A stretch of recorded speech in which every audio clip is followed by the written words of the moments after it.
Hola a todos, bienvenidos. Espero que se estén cuidando y todos estén bien, ustedes y los suyos. Hoy en la sesión tengo un invitado muy importante y vamos a hablar de un tema muy especial. Me da mucho gusto que podamos contar con la presencia de Salvador y vamos a hablar de la economía digital, de la inversión en economía digital y en particular de un fondo pues bastante nuevo que acaba de salir en México y pues es sin duda un tema interesantísimo. Ahora, como les digo, con el privilegio de tener a Salvador como invitado. Salvador Moreno lleva 6 años en AXA Investment Manager como director general para México. Ha dedicado más de 5 años de entrenamiento en el concepto de economía evolutiva, que es el proyecto de innovación del Grupo AXA, que tiene todo que ver con el tema de la economía digital y los cambios que nos han alterado en los últimos 20 años, la manera en cómo vivimos, cómo se comercia, cómo se produce.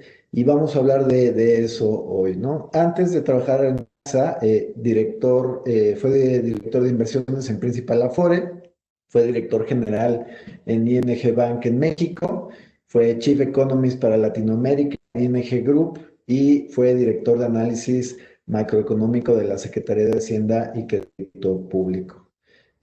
Salvo es economista del ITAM y tiene un par de posgrados en ITAM y en Pensilvania, en Wharton. Y pues como digo, es un privilegio tenerlo aquí y justamente con los avances digitales poder compartir con ustedes este uno a uno. Vamos a estar abiertos a preguntas y respuestas. La idea es que sea bastante interactiva la sesión. Seguramente habrá mucha inquietud de lo que se va a presentar. La sesión se va a grabar y, como les digo, al final vamos a tratar de contestar, o Salvador va a contestar la mayor parte de preguntas y respuestas que puedan surgir del fondo. Pues te agradezco, Salvador, gracias a todos por venir.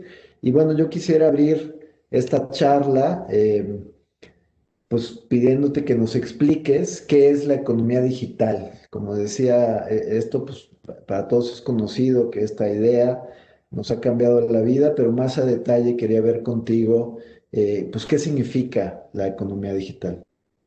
Sí, bueno, muchas gracias por la invitación, Luis. Ya he tenido oportunidad de participar en otros foros aquí con Grupo Actinver. Trabajamos juntos ya desde hace años.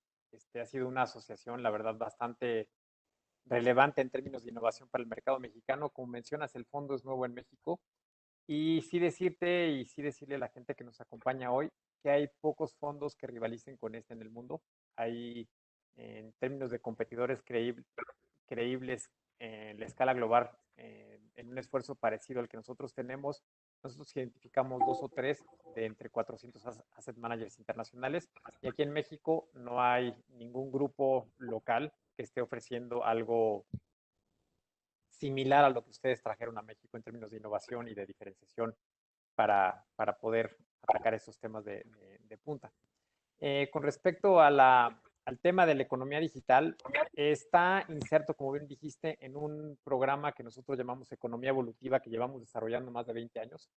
Nosotros somos un grupo que tiene, eh, evidentemente, como todos los grupos que manejan inversiones, un grupo especializado de manejo de inversiones en renta variable, pero nosotros tenemos esta vocación de ser una empresa que persigue oportunidades en el sector tecnológico desde hace, como les menciono, 20 años y tenemos pues, 4 laboratorios de desarrollo y aceleradores que nos permiten más que desarrollar eh, tecnologías per se, nos permiten analizarlas. Tenemos en nuestros laboratorios, el AXA Lab está en París, tenemos en Shanghai, tenemos en San Francisco, y eso nos permite tener la infraestructura para poder estar, digamos, muy actualizados en todos los temas a los que nos vamos a hacer, a los que vamos a hacer referencia durante la tarde. Quisiera compartir mi pantalla.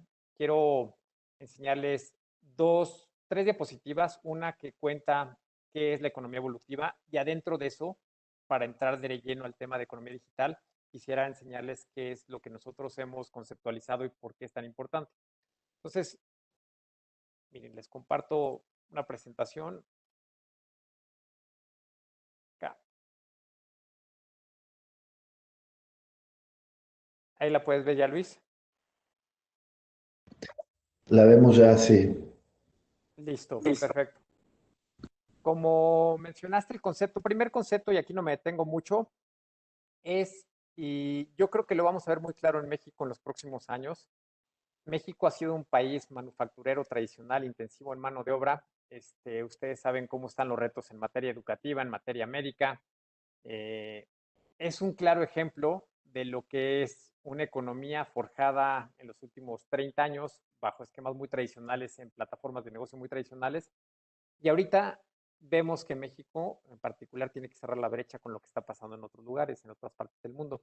Entonces, el sector salud, y ahorita le platicaba un poquito antes de entrar aquí a la transmisión, a Luis, nosotros vemos el primer tema grande que nosotros vemos en esta economía evolutiva es el sector salud, el tema de longevidad, y muy específicamente voy a hacer una referencia al tema de la medicina genómica. La noticia grande de la semana fue la vacuna que Pfizer, junto con sus dos aliados BioNTech y China Postum, lanzaron ya al mercado con un 90% de efectividad. Y hago referencia a esto porque eso es medicina genómica. Se acabó la medicina tradicional. Antes te metían una inyección con un antígeno y dejabas que el cuerpo respondiera para ver qué mandaba para combatir la enfermedad. En el caso de lo que desarrolló Pfizer y por eso tuvo un impacto tan fuerte, te, te mandan una señal que va directamente al DNA, a la célula, y te dice exactamente qué respuesta, o le dice al cuerpo exactamente qué respuesta debe tener para ese antígeno. Entonces, la vacuna tiene 90% de efectividad porque cubre 20 mutaciones del COVID y pues a lo mejor va a haber más, pero por eso no garantizan el 100% de efectividad, no puede haber otras vacunas. Pero ese tipo de desarrollos tecnológicos son en lo que nosotros como vocación nos enfocamos todo el tiempo e intentamos estar viendo qué empresas van a capitalizar todos estos cambios. Entonces, ese es un ejemplo, digamos, en términos de medicina genómica, está en nuestro concepto de investigación, desarrollo y donde estamos buscando oportunidades. Luego viene el consumidor conectado, que es, digamos, el corazón de la economía digital. Y básicamente aquí decirles, así, en términos más o menos redondos, el retail global vale 30 trillones de dólares. Entonces, las, ese ecosistema de 30 trillones de dólares tiene adentro o en ese ecosistema están coexistiendo empresas que hacen diferentes cosas. La búsqueda, digamos, ahorita lo vamos a ver con detalle. Luego vemos todo lo que son el mundo de las apps, que son al final cómo usamos nosotros o cómo nos metemos como usuarios a la economía digital. Luego viene el tema de la logística, el pago, y obviamente viene la tubería de todo esto, cómo se hace posible. Y le estaba comentando a Luis también un poquito antes, unos minutos antes, que en realidad la fuerza transformadora de todo esto es la inteligencia artificial y eso es lo que es la nube. Y lo que es la nube es procesamiento de datos, almacenamiento, procesamiento, análisis y entregar soluciones, digamos, de tecnología de punta para necesidades cotidianas. Entonces, ahorita me voy a explicar y ahorita les voy a dar algunos ejemplos. Pero básicamente eso es inteligencia artificial aplicada a soluciones y a necesidades cotidianas. Luego está el tema de automatización y dentro de eso Actimer también tiene un fondo que se llama Robotic, y eso es la sustitución de la manufactura tradicional por la manufactura automatizada. Es una tendencia imparable por diferentes motivos. Luego tenemos lo que es Clean Tech, que es manejo de residuos a escala global, es manejo de materiales a escala global, es movilidad, es nutrición sustentable y es generación de energía, tanto limpia y como eficiente, o sea, los dos conceptos. Y finalmente, lo que les mencionamos ahí, que son sociedades en transición, que es básicamente satisfacer necesidades que los gobiernos no pueden satisfacer. Y hay empresas que son de impacto y que llegan a proveer soluciones de educación, de higiene, de salud, a precios razonables, de escala global, de aplicación global, y que les menciono son súper rentables porque llegan a impactar sectores en donde los márgenes son brutales, aún ofreciendo precios muy atractivos. Avanzo tantito en la presentación. Miren, eh, para ilustrar un poquito los puntos, en el primero, longevidad, estamos detectando cómo vienen los cambios demográficos. Va a haber 400, así como 40% de incremento en la gente de más de 60 años hacia 2030. Y el punto, o por lo que nos importa, es por dos cosas. Ese 40% de incremento en la gente hacia 2030, ese 1.400.000.000 de personas en esa edad van a tener casi 70% de la lana del mundo. Entonces nos importan sus hábitos de consumo y nos importa el desarrollo de negocios que están orientados a este sector poblacional. Luego, el sector de consumidor conectado, y aquí yo les digo, voy a brincar un poquito a la conclusión de la plática, pero ¿por qué nos importa? Por el valor del mercado en términos de lana, que ya platicamos, son 30 trillones de dólares, y porque ahorita detectamos que hay 30 billones de dispositivos conectados, básicamente teléfonos, iPads y televisiones, y vemos que esto en los próximos 10 años se va a multiplicar por 15 o por 20 y que va a haber cerca de 500 billones de dispositivos conectados. Esto es Internet de las cosas y a una velocidad de 5G. Entonces, si ustedes creen que ya vimos todo en la parte de desarrollo tecnológico, hábitos o ya vimos todo en términos de desarrollo de apps y de nuevas formas de consumir, espérense a que terminemos la plática y lo volvemos a tocar este punto. Luego lo mismo pasa con los robots, la densidad de robots en el mundo va a incrementarse y luego el sector de tecnología de economía limpia, como nosotros le llamamos, primero, ahorita se ha escuchado que va a cambiar el impulso a esta industria con el nuevo gobierno de Estados Unidos, pero decirles, o sea, las empresas de tecnología son muy agresivas en términos de buscar rendimientos altos y ese es un sector que con los subtemas que les mencioné, como por ejemplo manejo de residuos y nuevos materiales, más movilidad, más generación de energía, es un sector que vale en nuestros cálculos más de $1 trillón en utilidades para las empresas que lo puedan capitalizar en todos estos cambios direccionales globales. Y luego el último tema, que es el de sociedades en transición, movilidad social, pues vemos que la clase media es una clase creciente, afortunadamente, en el mundo, y eso abre un montón de oportunidades para bastantes empresas. Y bueno, eso ya es un tema totalmente separado y luego vamos a tocarlo en su momento con Actimel en alguna plática dedicada a eso. Ahora, me voy a referir exclusivamente a la economía digital que se encuentra, digamos, o que se originó en este subtema del consumidor conectado y les voy a explicar así de forma tangible y muy certera qué es. Se trata de esto, o sea, búsqueda que básicamente se refiere a dos cosas, es publicidad digital, es marketing digital y son los buscadores. Y ahí nosotros hemos entendido que es un oligopolio, es un mercado limitado y sin embargo este tema, digamos, de la búsqueda está sobre representado en los índices de tecnología, en el Nasdaq, en el MSCI Global de Tecnología, está sobre representado en nuestra opinión, pero al final tiene que ser es un oligopolio y tiene que ver con la búsqueda, o sea, el cómo entras, es el portal, el punto de entrada a la economía digital que viene ya en la parte de decisión. En la parte de decisión, cualquiera de las actividades que están en el cuadro verde, todos hemos de alguna forma participado. Hemos pedido un Uber, que es Sharing Economy, hemos hecho reservaciones de aviones, nos hemos dado de alta o hemos obtenido los pases de abordar de forma remota, hemos pedido comida en línea, hemos colaborado y cuando digo colaborado es a lo mejor hemos hecho una aportación o para criticar un artículo o para hacer un tweet o para Wikipedia algún complemento, alguna corrección. Cuando digo contribución y está también ahí en el cuadro, me refiero a todas las fotos, a todo el material no estructurado que se mande, nos mandamos en los chats. Generalmente la gente, redes sociales, pues ya conocen la penetración de estas compañías.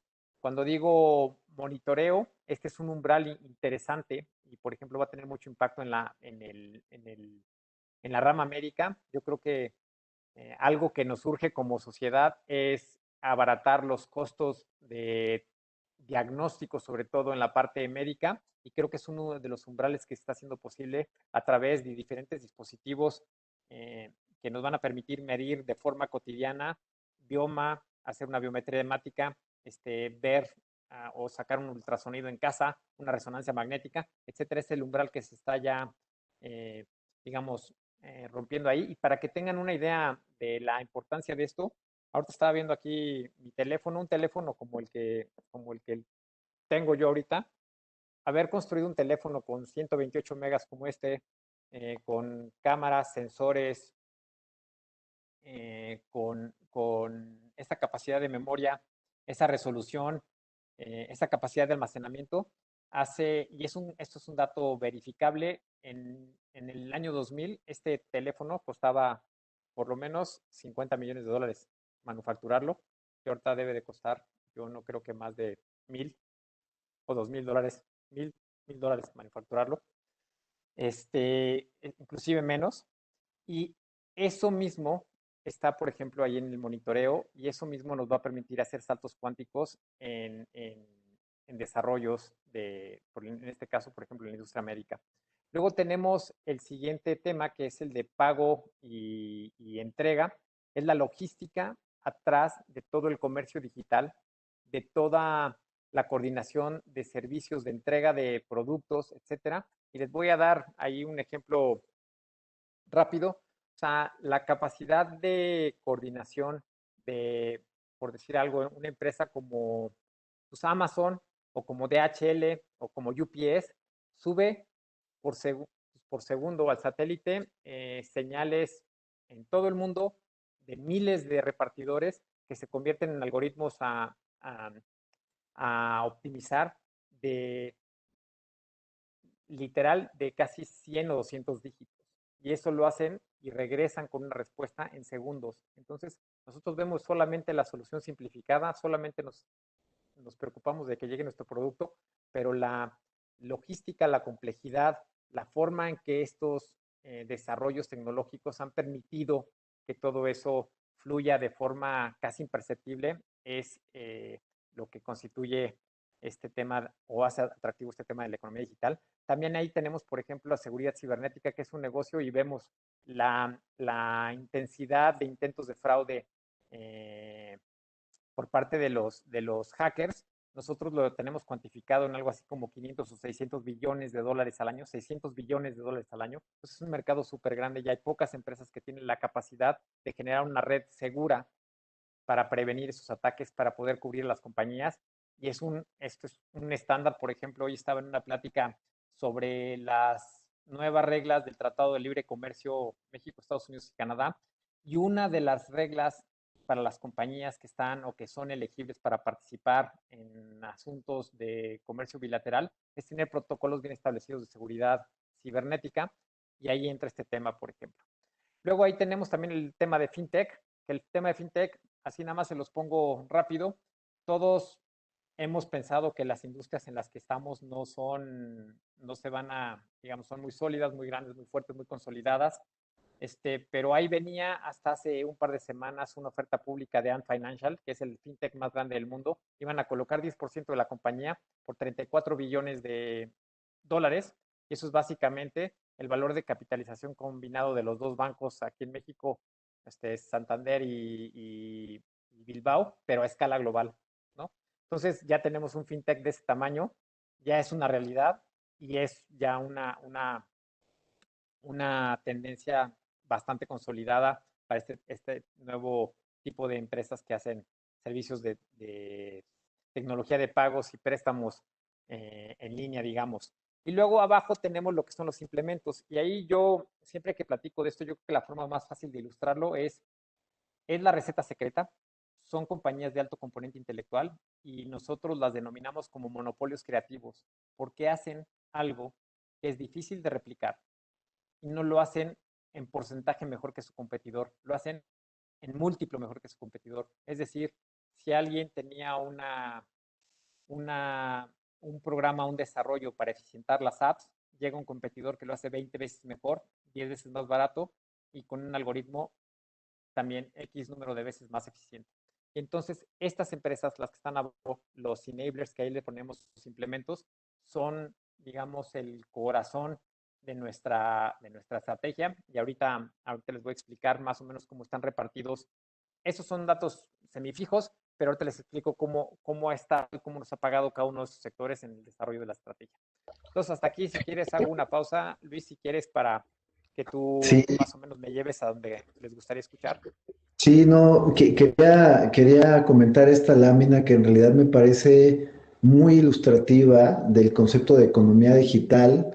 La economía digital a mí me ha tocado, pues que a veces la denominan la nueva economía, la economía del Internet, y es un poco abstracto, pero aquí está bastante claro, pues cómo se puede abordar esta idea en la idea de búsquedas, con los ejemplos que pones ahí, que son pues, cosas que usamos diario, ¿no? El tema de Google, o temas de decisión, comentaste ya, pues algunas de estas empresas, ¿no? El tema de Amazon, el tema de, pues, agencias de viaje, la manera en que hemos comprado y además monitoreado además de las redes sociales, está bastante claro el tema de las decisiones los pagos y envíos, con el tema de logística también que se ha transformado por lo mismo, la seguridad, etcétera, y los enablers, ¿no? Y justo quería tomar tu último comentario, en donde viene ahí, después de estos títulos, un porcentaje con la C antes, que significa circa más o menos en el tema de search, traen 20% del portafolio, en el tema de decisiones 35% del portafolio, en el caso de pagos y delivery y logística 20% y los enablers 25%. Me parece bien interesante esta idea de que están asignando en estos conceptos ya una parte del portafolio en esos temas. Entiendo que pueden variar, pero me pareció muy buena introducción al fondo. Entonces, yo quisiera ya pues aprovechar que estás aquí y hablar específicamente del fondo. Aquí de manera general, pues están los conceptos que invierte, se mencionan algunas empresas, pero específicamente en qué invierte el fondo, sus principales holdings, cuáles son las empresas que invierte, los sectores más en particular o alguna empresa en particular. ¿Nos puedes hablar más de esto, por favor? Sí, bueno, ahí ven algunos nombres de empresas ahí en esta la misma lámina. Está HubSpot, Google, Tencent, Amazon Book, Bookings, etcétera. Por ejemplo, Bookings, esta diapositiva, digamos, es como la introducción y voy a hablar de dos cosas. Los porcentajes más o menos se reflejan, pero ahorita, por ejemplo, este año ha sido, como sabemos, ha sido atípico y en particular este año, tanto Booking como Trip.com salieron del portafolio. Entonces, lo que nos permite hacer este pequeño esquema de 4 bloques es hacer lo que otra gente denomina rotación sectorial. Entonces, nosotros podemos aquí hacer rotación sectorial y cambiar el perfilamiento del portafolio dependiendo de la coyuntura o del momento direccional en que nosotros estamos leyendo el mercado. Por ejemplo, ahorita el tema de viaje no nos gustaba, entonces Booking y Trip.com salieron del portafolio y reforzamos en otras compañías. Ahorita les enseño qué otras compañías hay. Hay ahorita en el portafolio 59 empresas. Este, Aquí importante ver, y ahorita le estoy diciendo de memoria, el último porcentaje en cada uno. En la parte de implementos, es lo que les decía, monopolios creativos, detectamos oportunidades y ahí tenemos ahorita hoy, al 10 de noviembre de 2020, 35% del portafolio. Ahí que estamos buscando las empresas, por ejemplo, en cloud es donde hemos visto que hay más desarrollo, eh, más oportunidades, y para que se pongan se los voy a ilustrar de una forma así como muy, eh, ya he usado este ejemplo, quizá algunos de ustedes eh, ya lo han escuchado, pero sí quiero ser muy enfático. Miren, la capacidad o la velocidad a la que se generan datos en el mundo es muy rápida. Es como el mapa de datos, si lo mapeáramos horizontalmente, es de media hectárea por segundo, ¿no? Esa es la velocidad a la que se expande. Y eso es, por ejemplo, para ponerlo en una comparativa, es la velocidad a la que se expande la onda expansiva de una bomba nuclear, ¿no? Y eso, en el caso de una bomba nuclear, pues tiene un periodo de menos de un minuto en que se expande toda la bomba y esto es continuo en el mundo. Entonces, lo que está haciendo es creando una base de datos gigantesca que se procesa a través de Big Data y que se convierte en soluciones de inteligencia artificial. Entonces, por eso, nosotros ahí vemos que ahorita es donde está la oportunidad más grande en estos monopolios creativos que generan estos algoritmos complejos y que surten a todos los sectores que les había mencionado, a todo lo que es la economía evolutiva y en particular a los tres tipos de compañías que le dan vida a la economía digital arriba. Entonces, tenemos ahorita, les decía, 35% en ese tema. En el tema de descubrimiento, que son los monopolios, básicamente Google, Tencent, que son los principales buscadores globales, tenemos 10%, pensamos que está un poquito más acotado y que ya no tienen mucho más espacio de desarrollo en términos, y sobre todo con el advertising ahorita cayendo, pues pensamos que no es el momento correcto para tener el overweight hasta el 20%, entonces tenemos 20%, digo 10% ahí. Luego en Decision, que son las apps, si yo les mapeara las apps, cómo han crecido en términos de competencia, este, la densidad que hay ya es muy grande. Entonces, tampoco tenemos el overweight al 35%, ahorita tenemos 20% ahí. Y en lo que nosotros nos estamos enfocando es en las empresas que se encargan de que las apps funcionen correctamente. Porque cuando una persona entra a una app y no le funciona, el 90% de la gente no regresa, el 85% de la gente no regresa. Entonces, estamos buscando valor en la gente que, en las compañías que permiten o hacen o se encargan de que las apps sean eficientes, infalibles, que entren y que ofrezcan una capacidad de satisfacción de consumo muy alto. Por ejemplo, yo sí pregunto, y esto siempre le pregunto si el app de Bancomer aquí en México les parece buena, y generalmente todo el mundo me dice sí, es buena, es muy eficiente. No es un desarrollo de Bancomer, es un desarrollo de Globant, que es una de las compañías que tenemos en el fondo.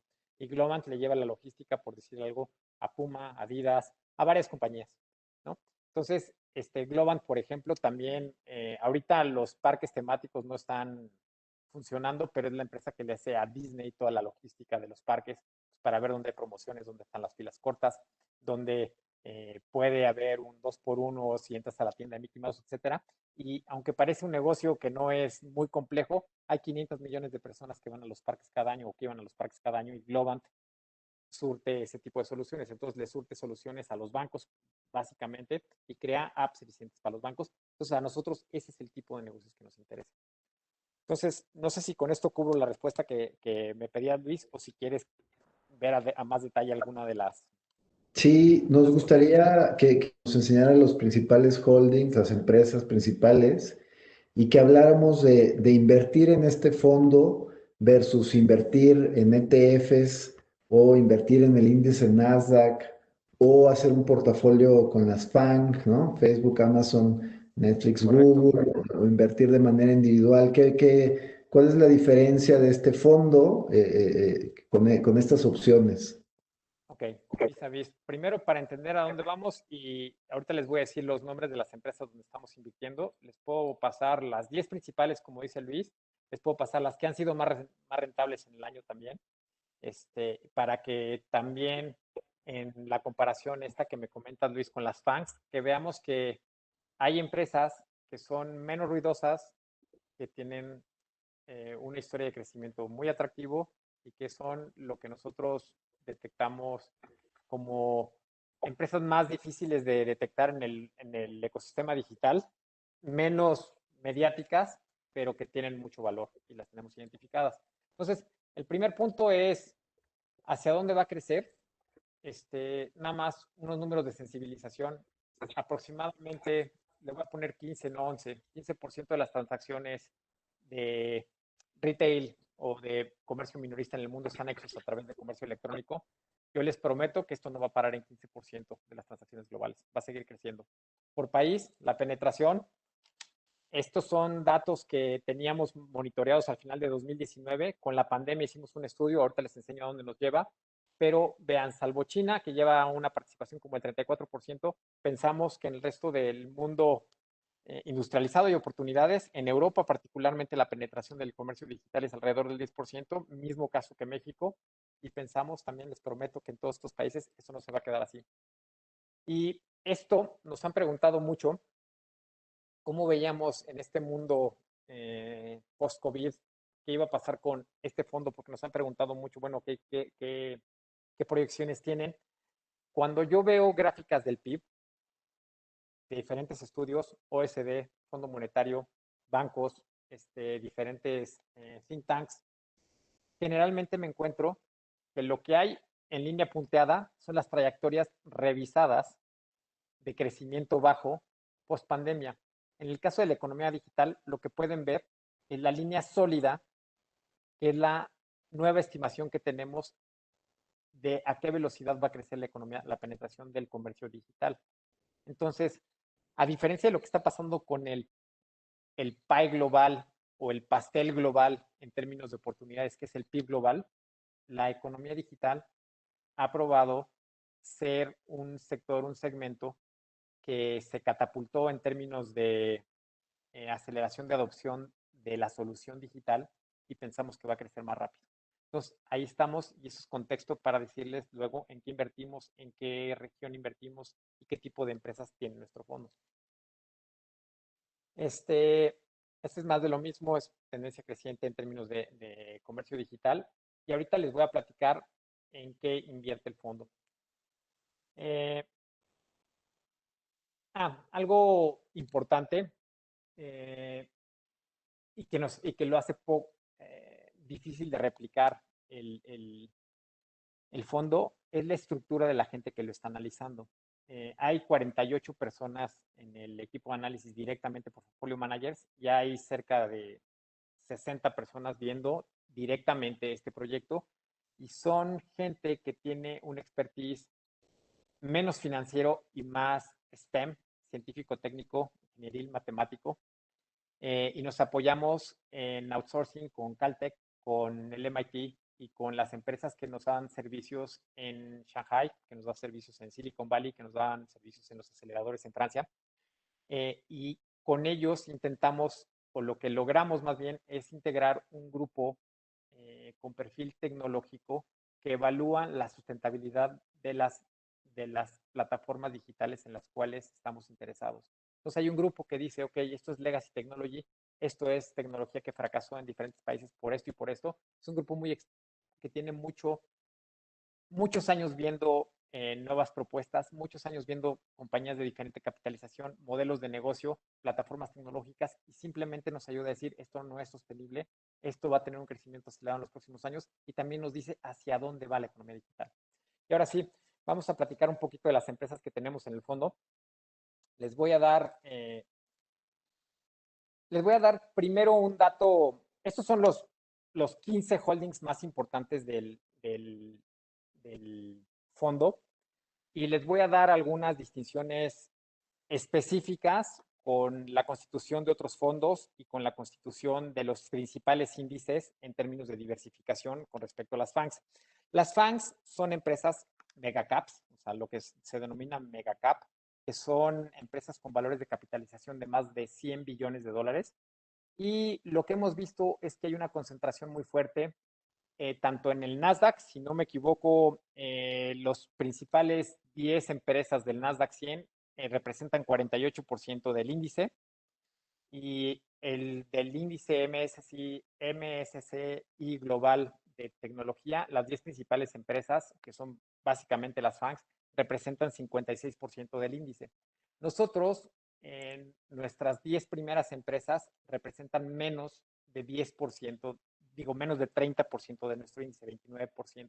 Entonces, lo primero que les quiero ilustrar de forma muy sintética es que nuestra estrategia o la estrategia que estamos manejando con Actinver está mejor diversificada, no tiene concentraciones. Y las concentraciones generalmente, digo, hay de la teoría de finanzas, hay muchos aspectos que son controversiales, pero uno no, y tiene que ver con la diversificación. La diversificación no es, o la concentración nunca ha probado ser eficiente, sobre todo en momentos complicados. Entonces nosotros, parte de la propuesta de valor es que tenemos portafolios muy bien diversificados. La Eso es muy segunda, interesante, Salvador. Si me permites comentar, o sea, me parece impresionante lo que acabas de decir, porque sí está muy diversificado este fondo con todos los holdings que trae. Digo, para que se den una idea, me gustaría el comentario que hiciste del índice MSCI global, trae 1.600 empresas, ¿no? Y está hiperconcentrado en el top 10, ¿no? Entonces, que lo compares así o de esta manera lo comparemos, en realidad sí, este fondo cumple con la idea de que estar muy diversificado, ¿no? Mira, Luis, ahí en el MSCI Global, 1.600 empresas y las dos principales holdings del fondo, que son Apple y Microsoft, son 36% de un índice de 1.600 empresas. Sí, Entonces, para que veas. Entonces, nosotros vemos que ese tipo de concentración termina, eh, bueno, se ha notado en performance histórico, ahorita les doy datos muy puntuales, pero sí termina costando en el rendimiento y en el comportamiento del fondo, básicamente. Entonces, digo, ahí tenemos una muestra de empresas, les digo, en el fondo en total, al cierre de hoy tenemos 58, 59 empresas. Estas son las 15 más grandes y obviamente las FANGs siempre van a estar porque son empresas con posiciones dominantes, son empresas que son pioneros y que son empresas activas en la compra de empresas de mediana y baja capitalización con desarrollos nuevos, entonces siempre van a ser protagonistas, pero nosotros pensamos que eso no justifica que nos debamos concentrar ahí y buscamos oportunidades en otras empresas. Por ejemplo, de nuestros principales holdings del año, hay una empresa que se llama Zscaler, que es de enablers, que son de implementos, que es de inteligencia artificial. En el año ha dado casi 200%. Ahorita les muestro exactamente cuáles son nuestros principales contribuyentes de valor este año y van a ver que no son las FANGs y van a ver eh, que la contribución que nosotros encontramos de empresas de mediana capitalización, en este caso que son empresas de alrededor de 25 billones de dólares, que no son chiquitas, son más grandes que, ya voy a usar este ejemplo solamente por parámetro de comparación, más grandes que todo el grupo BBVA en el mundo y más grandes que todo el grupo BBVA y Santander juntos en el mundo, empresas de este tamaño nos han ofrecido los mejores rendimientos. Aquí quisiera decirles una diferencia grande también contra los índices que acabamos de mencionar en términos de composición por valor de capitalización. Y lo que les quisiera decir es que nuestros fondos tienen una exposición más alta a empresas que tienen un valor de capitalización, como les menciono, de hasta 25 billones de dólares. En eso nuestro fondo tiene 36% y, por ejemplo, el MSCI Global tiene 24%. Este, y tenemos menos exposición en los megacaps. Y ahorita les explico en términos de retorno por qué. Y déjenme, voy a brincar de la presentación a un PDF que traigo. Les quiero enseñar aquí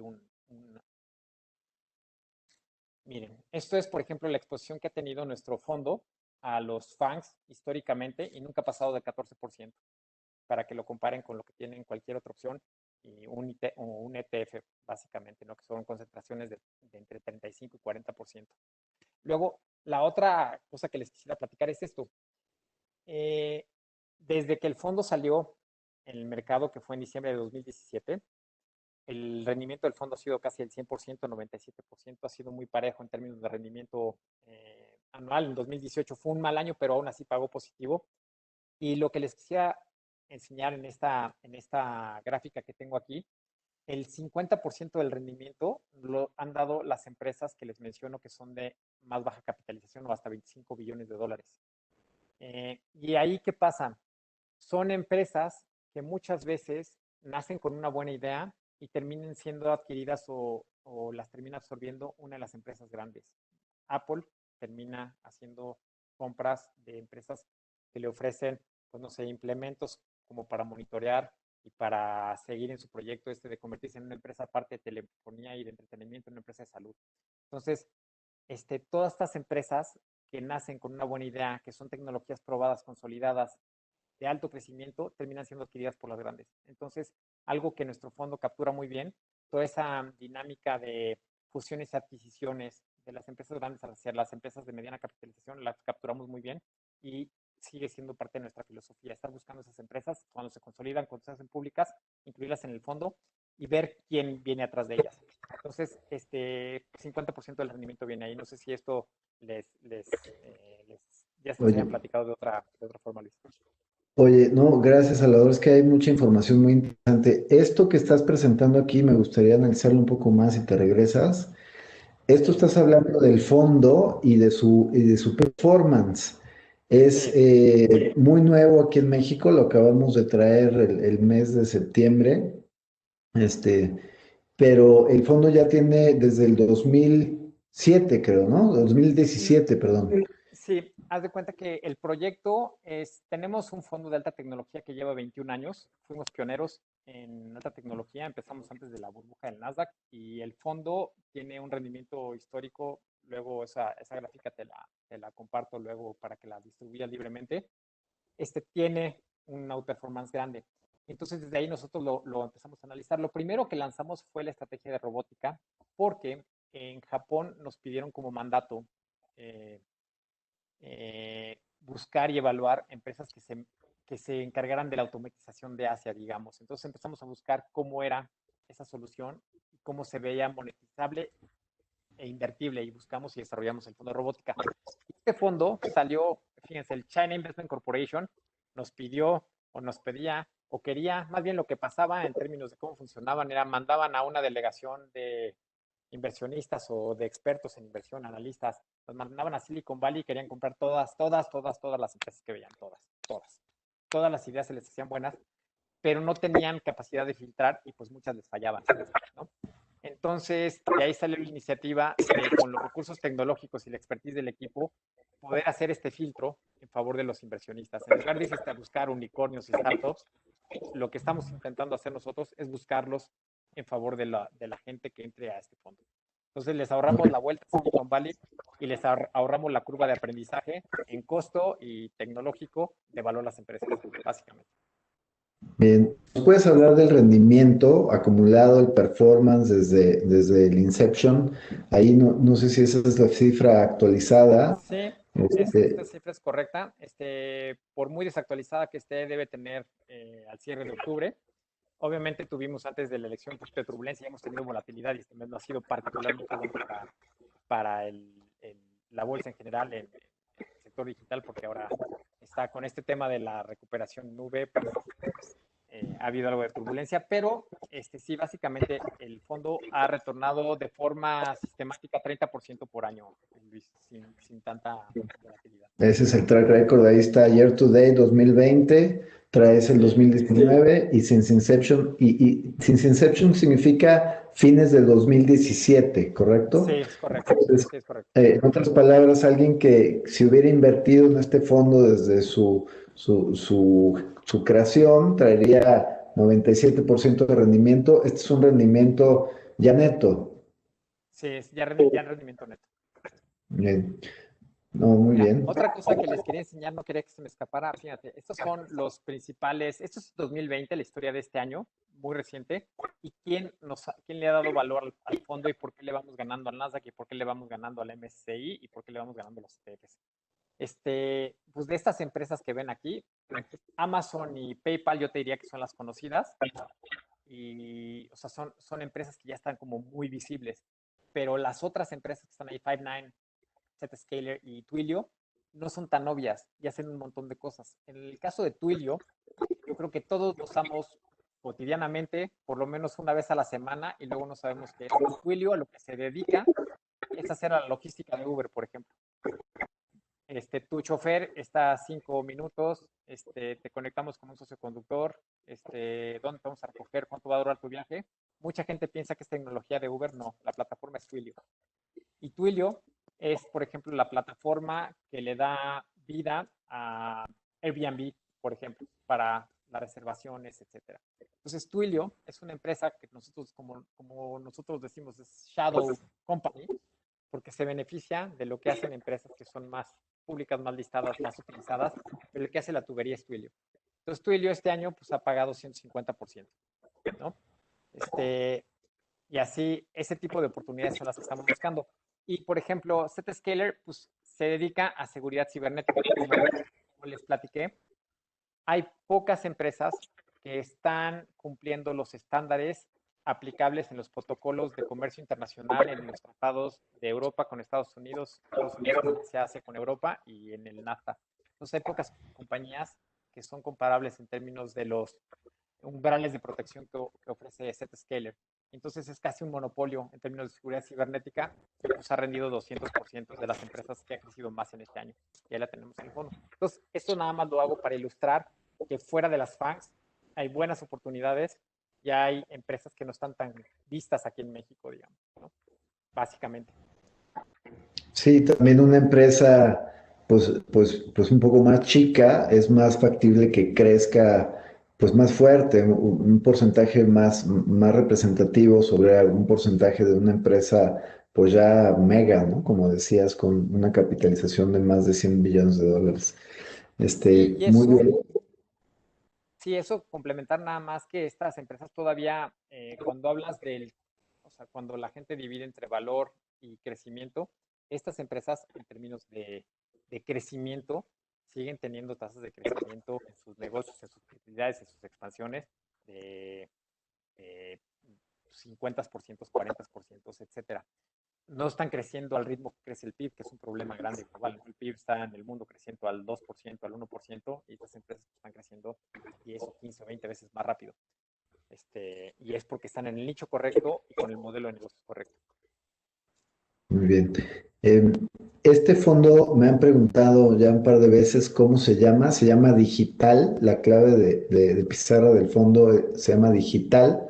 Es un fondo que es de Actinver y opera AXA y está disponible a través de Bursanet o a través de los asesores de Actinver.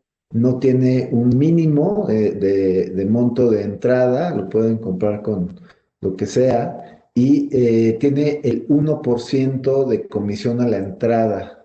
Esto es el fondo. ¿Nos puedes, veo aquí algo del performance, ya lo vimos un poco el historial, si quieres comentarnos más de eso, y sobre todo hacia dónde va, qué podemos esperar. Nos presentabas la gráfica de cómo se aceleró el comercio electrónico con el tema de la pandemia.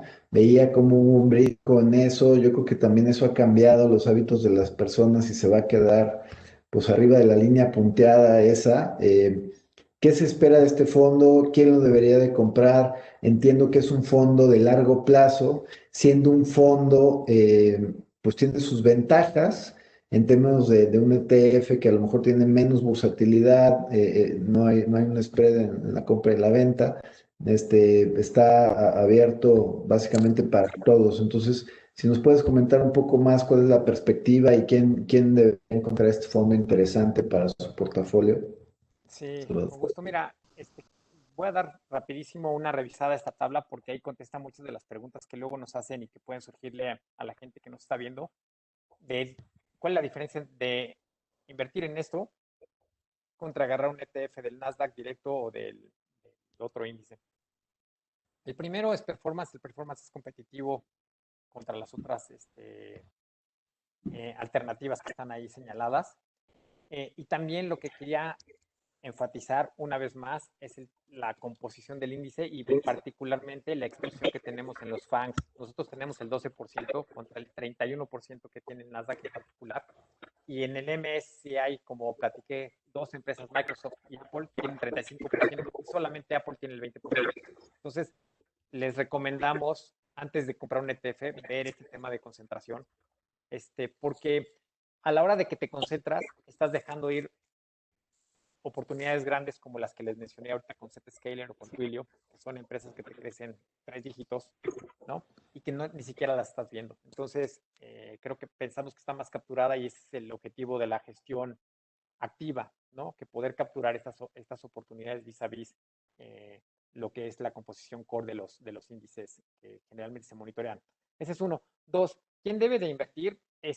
O bueno, perfil o horizonte. Nuestros fondos generalmente tienen resultados altos, consistentes, buenos en un horizonte mínimo de 3 años y promedio de 5 años. O sea, para la gente que puede asignar una porción de entre el 5 y el 10% de su patrimonio a mercado de capitales y dentro del mercado de capitales a lo que nosotros llamamos un producto diferenciador. Ya no este no es un producto para competir que tiene que invertir, es un producto diferenciador con una solución de alto valor agregado.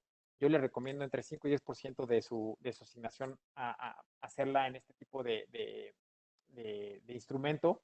Y es un instrumento no para estar comprando y vendiendo activamente, es un instrumento más bien de asignación de activos, de asignación de patrimonio. Está bien manejado, está bien diversificado sectorialmente, está diversificado en moneda también, o sea, le da una exposición al tipo de cambio peso dólar Esta es una Entonces, pregunta del foro. Me han preguntado también si este fondo tiene exposición a dólares o cómo es que está listado en México y invierte en esas empresas globales. sí, las listamos en el SIC, pero al final lo que tienes es la exposición a la moneda en su moneda funcional, perdón, a las empresas en su moneda funcional, y eso se sintetiza en que el tipo de cambio dólar-peso es la moneda funcional del fondo, básicamente. Pero están en el SIC y lo hicimos así, pues como ustedes saben, por los beneficios fiscales que implica tener las acciones en el SIC, ¿no? Se le da el mismo tratamiento que las acciones locales, básicamente, y se liquidan aquí. La liquidez del fondo es muy buena, como mencionaste, entra y sale sin ningún problema. Y sí, sí es un fondo que tiene una rotación en términos, o sea, nosotros lo movemos más o menos 20% de los holdings al año. Se pueden llegar a cambiar, como por ejemplo este año hicimos con el allocation en las empresas orientadas al sector turismo. Decidimos cortar la exposición temprano en el año y hicimos los allocations estratégicos en otros sectores, ¿no? Básicamente en el de implementos, es donde te diría que aumentamos nuestra implementos, seguridad cibernética, portales de pagos, logística, entrega, todo eso fue nuestra apuesta del año y va saliendo muy bien. Pero básicamente es para exposición direccional y en una proporción de capital de hasta el 10%, te diría. Habrá quien tenga más apetito, pero nosotros lo conceptualizamos así.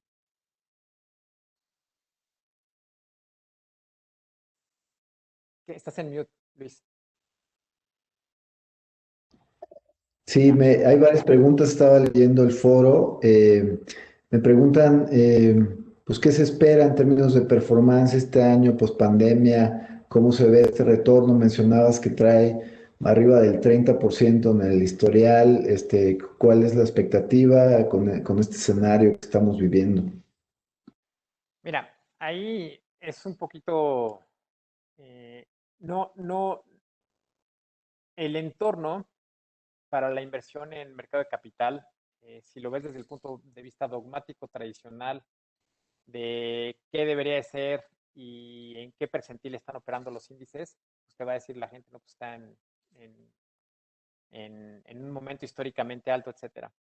Y creo que hay, con las herramientas de finanzas tradicionales, pues sí, sí está así, pero lleva estando así ya mucho tiempo. Y es que ha pasado y hay un paradigma nuevo que es, cambiaron las reglas y cambió el pool de liquidez. Y eso lo sabemos todos, yo creo que lo tenemos muy claro. Toda la gente que está participando en este call, yo creo que tiene clarísimo ese entorno. Y yo hago una analogía muy simple. Cuando lo voy a contestar en dos sentidos. Primero, en la analogía de dónde estamos estructuralmente en términos de las condiciones de liquidez que rigen la volatilidad de los mercados. Y dos, entonces en ese entorno, ¿cómo escoges las compañías? La primera parte es, pues antes, eh, poniéndole una analogía de béisbol, pues antes te ponchaban con 3 strikes, ahora te ponchan como con 5 strikes, ¿no? Y los otros 2 strikes son básicamente inyecciones recurrentes en política monetaria y la expectativa de estímulos fiscales coordinados globales. Entonces, toda la política, la mezcla de política económica en G7 por lo menos y en varios de los países que están hasta G20, ese es de estímulo. Entonces, las condiciones son propicias para que haya estabilidad financiera. Obviamente hay episodios, va a haber episodios, siempre pasan cosas inesperadas, pero creo que ese es el marco general donde estamos invirtiendo. Y ahora, ¿qué escogemos y por qué lo escogemos? Nosotros no escogemos empresas que son prometedoras en términos de su sector. Escogemos compañías que están generando free cash flow, que tienen buen manejo de caja y que están bien posicionadas para tres aspectos así súper puntuales. Uno es para hacer fusiones y adquisiciones. Dos, para hacer inversiones fuertes en investigación y desarrollo. Y tres, empresas que tienen la capacidad y la plataforma para hacerse o para mantener una exposición global sostenida. Es decir, buscamos empresas que puedan ofrecer en su plataforma soluciones globales de forma casi instantánea. Entonces, en lugar de estar pensando y contestando cómo vamos o cómo visualizamos el crecimiento de nuestras targets de inversión vis a vis el PIB, más bien lo que decimos, esto va en función de la aceptación social a la tecnología, de la adopción de estas soluciones a a los problemas cotidianos y también cuando vemos cuáles son los problemas grandes que tiene la sociedad contemporánea, por ejemplo, medio ambiente, calentamiento global, manejo de basura, residuos, el tema de los costos médicos y todo. Cuando buscamos los problemas grandes, ahí es donde nos encontramos las oportunidades grandes y eso es lo que buscamos en el fondo activamente. Empresas que estén en los sectores que van a llegar a resolver estos problemas grandes de nuestra sociedad, básicamente. Hacia adelante, ¿qué veo? Pues veo una explosión de dispositivos más interconectados, más a más velocidad, 5G pleno, y veo el Internet de las cosas explotando y generando una cantidad de información impresionante. Y, por ejemplo, cuando ustedes piensen en estas empresas direccionalmente y por qué las están comprando hoy, 2020, cuando llevan desarrollándose desde 2007, desde que salió el iPhone particularmente, y que se generó toda esta cultura de smartphones, deben de pensar en cómo va a ser el shopping. El shopping va a ser a través de realidad virtual, realidad aumentada, cómo van, hay nuevos desarrollos que todavía no son tan tangibles, pero van a estar a la vuelta de la esquina. O sea, por ejemplo, con unos anteojos tú vas a poder hacer shopping en la tienda que me digas, con tus amigos, en otra parte del mundo, buscando específicamente algo muy puntual. Vas a poder ir a un estadio, o sea, vas a poder hacer, o sea, las posibilidades son ilimitadas y ese tipo de desarrollos son los que estamos muy pendientes nosotros. Pues es sí, francamente una oportunidad interesantísima para evaluar. Yo creo que representa una oportunidad de todo lo que has estado hablando, Salvador, pues ha comprobado ser una tendencia que, como decías, no parece que vaya a suceder otra cosa más que seguir creciendo. Presentabas la gráfica de comercio electrónico en esos países y verdaderamente se ve que hay mucho, mucho espacio de crecimiento. Es impresionante el performance de estas empresas versus otras empresas de la economía tradicional o comparadas con el crecimiento de un país o de la economía en general. Verdaderamente yo creo que es un nicho. Y pues este expertise que traen con todo este equipo de personas es muy interesante. Yo honestamente creo que es una muy buena opción para quien quiere diversificar su portafolio, como decías, a muy largo plazo, a largo plazo, con un horizonte de 3 años. Obviamente el fondo tiene liquidez, pues básicamente cada día se puede poner la venta y ahorita por ser un fondo nuevo, todavía no se le pone la comisión de entrada, no tiene comisión de salida, pero todos los que les interese investiguen más de este fondo a través de Bursanet tienen acceso al prospecto, al detalle del prospecto, al resumen. Obviamente, pues me preguntan si esto se va a destruir. El video se está grabando y se va a destruir. Y me piden o preguntan varias personas, Salvador, si podemos compartir la presentación Con también. gusto, con gusto. Entonces, Y a miren, la lista de personas que se inscribieron se las compartimos y evalúenlo, aprovechen la oportunidad que ahorita, si bien el fondo cobra el 1% a la entrada, ahorita no se está cobrando todavía porque es nuevo, evalúenlo y cualquier duda, pues pregúntenle a su asesor, vean la información a través de Bursanet y pues les agradezco mucho, Salvador, verdaderamente. Siempre un privilegio. En tu presentación mencionaste el fondo Robotic. Ya hablamos en otra sesión de este fondo con su manejador desde Londres que se desveló para estar. Está sí, grabada, los que les interese ver más, está en las redes sociales de Actinver. Este video es un fondo que invierte en robótica, inteligencia artificial. Pues este también representa una oportunidad interesantísima. Evalúenlo y les agradezco mucho la participación. Les deseo que estén bien y se sigan cuidando. Y muchas gracias otra vez, Salvador, por sí, si aceptarme la quieres, invitación y todos los permítanme demás. un minuto y les voy a dar nada más para que piensen prospectivamente en términos de dónde viene y a dónde vamos en todo esto. Familiarícense con la palabra nanotecnología, porque es abajo de microscópico viene nanotecnológico y es a donde va el desarrollo tanto de los robots como de desarrollos en economía inteligente. El 3D printing, que es hacia donde va la tecnología de automatización y de soluciones, por ejemplo, de manejo de residuos y de nuevos materiales de construcción. Todo lo que es realidad virtual, realidad aumentada, big data, interfaces cerebrales para comunicarnos sin estar hablando, por ejemplo, va para allá. 5G va, y piensen también en diferentes dimensiones, hacia dónde va la arquitectura, la aviación, la contabilidad, los seguros, las finanzas, el real estate, la comida, etcétera. Piensen hacia dónde van todos los sectores y vean las oportunidades, el umbral de oportunidades que vamos a tener. Ya la última comentario, los perecederos, para que sepan, es un negocio. O sea, todo lo que se vende de frutas frescas y alimentos perecederos es un negocio de un trillón de dólares en el mundo en ventas, y el comercio digital en ese segmento solo está al 5%. Va a seguir creciendo.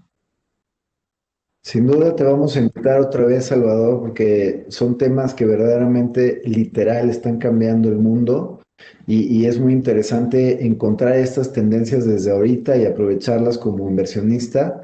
Y bueno, pues les agradezco, como les decía a todos, la asistencia, a ti, Salvador, gracias por la participación, te mandan ahí los participantes las gracias también, les pareció muy buena información la que compartiste y la esperan distribuida. Entonces, muchas gracias a todos. Los invitamos a la siguiente y Salvador te pediría considerar una siguiente invitación próximamente. Con mucho gusto, Luis, a sus órdenes. Muchas gracias a todos. Buenas tardes. Gracias.